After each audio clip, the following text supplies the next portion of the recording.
She treats the guinea pigs like her puppies. You cannot go in the guinea pig cage. You are too big. She cleans them. She watches them while they're playing. Meisha, good morning. Every morning when we wake up, she immediately hops out of bed to go in and check on them. Straight to the pigs. Okay, yeah. That's cool.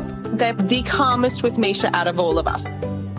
They will eat when she's around because that's a big sign of comfort, is if they continue to eat while someone's around them.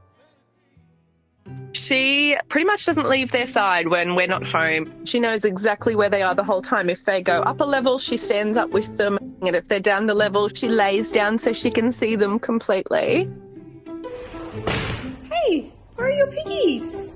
One time I had to move the cage because I was cleaning, and when I let her back in, she just went into full mother meltdown mode.